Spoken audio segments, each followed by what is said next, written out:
Stage of the championship is the 48-year-old who is tied for the lead at the top of the board. He came through a playoff, Richard Bland, over Guido Migliozzi, who's also in the field here this week, actually, to win his first European Tour title in his 478th start at the age of 48. It was emotional, and deservedly so for everybody, including his team, as we check in with the post-round interview after. Richard, 478 tries, over 20 years, and the dream has come true. Try and describe your emotions. I can't. Next question. Yeah, just I've done it. I've done it. Hey, you okay? You alright? Can't believe it. You're very fun. You okay? You okay, Mum? No. Oh, I've been waiting for this for so long. Yeah, you and me both. You and me both. You're absolutely proud of you. Oh, God. I'll see you soon. We're going over to Claire's later. How are you? Yes. We might not be coming back via our cars. Alright, okay. I'm so proud, mate. Oh, Make sure I God. got a roast lamb dinner on Tuesday. That's Land You can Road. have what you like. Land Road. Yeah. Alright, okay, I'll see you soon. Love Yeah. you loads. Bye-bye. Love you loads. Bye. Bye. Lamb dinner, by the way, wouldn't that be everyone's choice of a winning meal? Nice roast lamb back home with mum and dad. We'll take a look at this. In a career that started back in 1996, this is only his fourth major start, and he's only made the cut once in his previous three appearances, and that was at his home major, the Open Championship, 4 years ago. He is very much into the weekend this time around, and he arrives today tied for the lead. We are delighted to now welcome in via FaceTime from England the man who you saw had the impossible task of trying to interview Blandy after that victory. And I say impossible because, Tim Barter, we know you from Sky Sports. We've watched your interviews over the years and we fondly enjoy each and every one of them. This one was different because people may not know you and Richard have worked together for years. You're his longtime coach. So first of all, good morning or good afternoon to where you are. But can you explain to our viewers your relationship, your history, and just how far it goes back? Well, it goes back an awfully long way, Cara. 2002, Richard qualified through the Challenge Tour to get onto the main tour, and he came to me at that point and said, I've just won the Challenge Tour Grand Final, which he played beautifully in, but I'm not sure my game is ready for the European Tour, and I'd like you to help me. So I've been with him for the whole 479 tournaments that he's currently played on that European Tour schedule, and what a joy to finally get over the line after all the work that we've put in together. And you know, throughout that time, I've known that he's capable of winning, and he's just struggled to get over the line. He's very hard on himself, and I think he wanted it so badly as time went on that he got in his own way. He's acknowledged that there were occasions when he had chances to win and he just couldn't get over the line because he wanted it so desperately. So to see him do it was absolutely fantastic. So what was the difference then, Tim? What eventually got him over that winning line? I think there were three things, Cara. Basically, in 2018, his brother Heath fell very ill and was actually fighting for his life, and Richard really wasn't focused on his golf at all, and he lost his card on the European Tour and had to go back to the Challenge Tour at the age of 46. And a lot of people said, well, no one's ever come back from the Challenge Tour at the age of 46. Why do you think it's worth it? And he just felt he still had the golf in him to win on the European Tour, to be competitive. And we discussed it long and hard, and I said, well, they hit it further than you, these young guys. You're losing length. Challenge Tour is not suited to someone who's accurate and steady. It's suited to the bombers. You're going to have to be 100% better than them from 150 yards in if you're to compete. So we need to work our tails off on your wedges and dial in those yardages, because you're going to need to beat those guys from 150 yards in just to be competitive and have a chance to recover. And he has dialed himself in. He's worked like a Trojan, and he really is now one of the best wedge players in the world. I mean, today we'll see whether he can still produce those numbers with this sort of pressure on him, because he's in uncharted territory, but he has become a phenomenal wedge player. The second element is the putting. I've always had an argument with him for 20 years that he just doesn't putt aggressively enough. He's a little bit tentative, and he just dribbles the ball up to the hole. And his argument's always been, well, they can fall in off the lips. But my argument has been, no, Dave Phelps has proved that if the ball wanders up to the hole, it loses way, it gets little bumps and crevices in the green that knock it offline. And sure, some of them will fall in off the lip, but more of them will miss. You've got to hit the ball with a bit of momentum. Peltz has proved 17 inches past the cup is the optimum distance. And finally, I won that argument the night before the final round of the British Masters. I said, this has got to happen. You have got to put some speed in that ball as it reaches the hole, because he holds 37 feet of putts in the third round. That's 2 feet per hole. And he'd gone from leading to 3 behind. And finally, he went out and hit those putts with momentum, and he hasn't looked back since. He won there, putting beautifully. He putted beautifully in Denmark to finish third in his next start, and now he's putting beautifully this week. So that was a long battle, and finally he's acknowledged, you know what, coach, for 20 years you've been telling me that, and you were right, you know. Fantastic. Thanks very much. And now the third element, I suppose, is the belief. He's got the belief now. He knows that he can win, and that's a huge monkey off his back, and he looks more comfortable on the golf course.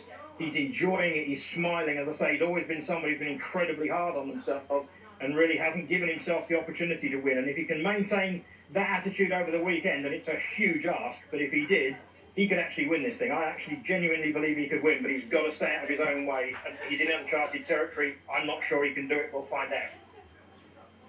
Hey, Tim, it's David Duval. How are you, pal? Congratulations, first of all. Thank you very much indeed, David. Really enjoyed your work over there, so thanks for that. Well, thank you. I was talking about earlier that he's a great lesson in perseverance, persistence, you know, not giving up the dream, not giving up the faith. But I'd like to address that specifically with you.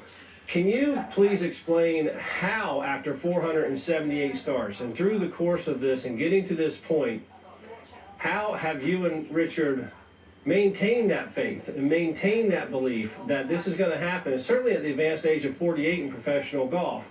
How do you keep a player, and how do you as a coach stick to it, stick to the plan, stick to the work you do, and keep that faith that this will happen? I think purely down to the fact that I knew how good he was, and I tried for many years to persuade him how good he was. I coached other players that have won tournaments on the European Tour and guys that have played in Ryder Cups. And I said, look, you're equal to them in talent, if not greater than most of them in talent. So you really do have the ability to do this, but you've just got to allow yourself to do it and continue to freewheel in the final round as you have done over the first 3. And he wasn't very good at that. His stroke average last year, I think, was 72 point something in the last round, when it was under 70 in the first 3. So he wasn't allowing himself on a Sunday to perform. And so we knew he had the ability. We just had to unlock that ability to go out and let it happen, rather than trying to make it happen and trying too hard. So I think he had unfinished business. He knew that he was good enough to win. Everybody told him, Blandy, you should win once every couple of years. You should be a top 30 player in the race to Dubai every year. He is that good, David. He really is that good. But he's just never managed to get out of his own way. And now he has. Who knows?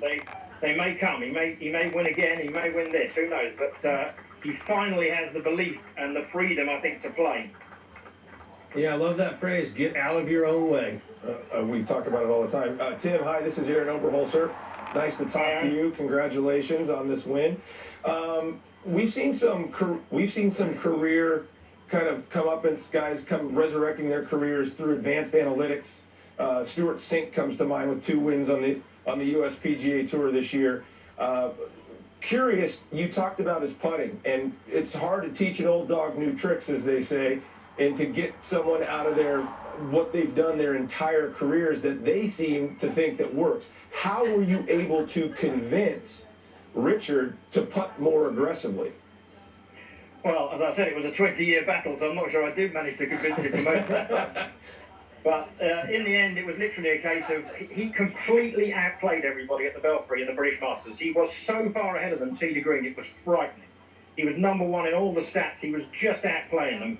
But the putter on the Saturday went out tied for the lead on the 3rd round, and I'll say hold 37 feet of putts, and they were dribbling up to the hole. And his caddy, Brendan McCartan, joined in with the kicking I was giving him. I said, Blandy, if you want to win this thing, and this is your best opportunity ever, because you're playing the golf of your life from tee to green, you're going to have to putt more aggressively, because they're barely reaching the hole. And Brendan McCartan, very experienced caddy, who caddied for Ola Tharbel and many other great players, joined in and said, Blandy, Tim's absolutely right. You've got to hit them with more authority. And Blandy wandered off and didn't look like he was taking any notice. But I said to Brendan, he's absorbed that. He doesn't want to tell us he's going to do it, but he will do it.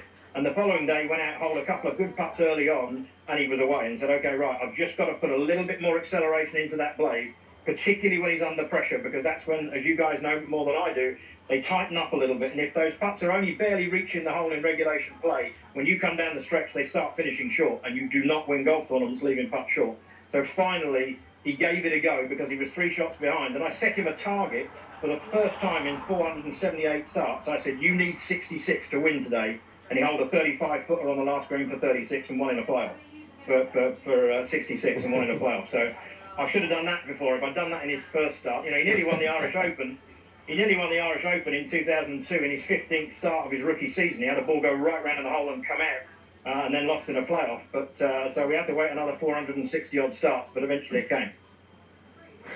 Tim, this story has moved the golf world. There's no doubt about that. Before even what he's done here this week, the mere breakthrough that he had at the British Masters, but now what he has done here this week has brought even more attention to his story. Why do you think this has resonated so much with people in the game and people around the world? Because you cover the European Tour week in, week out. You have been a presence there for years. You know that his story actually could be one of many. The everyman, the journeyman that's always out there grinding week in, week out. And here's Richard proving never, ever give up.